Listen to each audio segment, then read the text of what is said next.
Hello, good day. So for today's video, we are going to make a video kung paano ba maging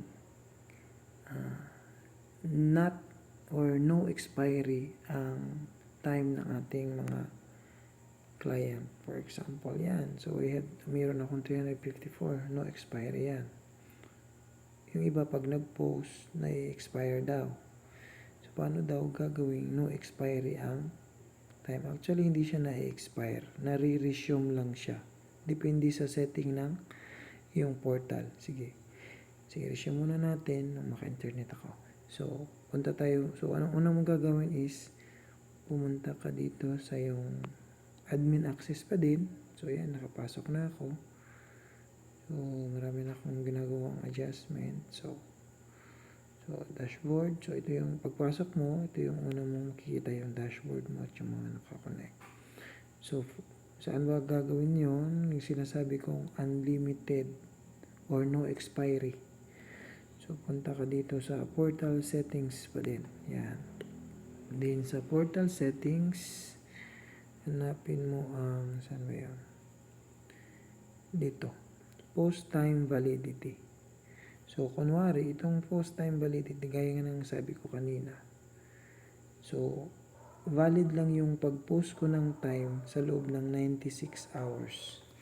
So, ang 96 hours, mga ilang days yan. So, hindi ba ito lang akong calculator.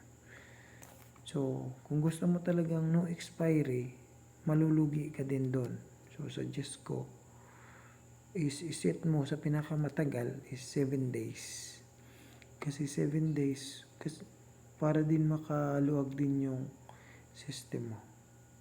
So, kunwari, gusto mo talaga siyang no expiry lahat ng client mo. So, pinakamatagal siguro 1 year. So, sabihin natin 24 hours per day. So, gamitan natin ang calculator. Sabihin natin 24 hours per day, 24 times 365. So, yan ang ilalagay mo doon sa portal mo. So, 8,760. 8,760.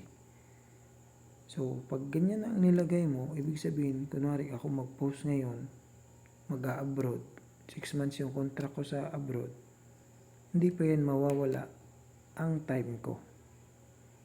So, kawawa din ang system mo. So, ulitin ko kung babalik ka dun kung paano ba iset yung no expiry. Dito ka lang sa post time validity ng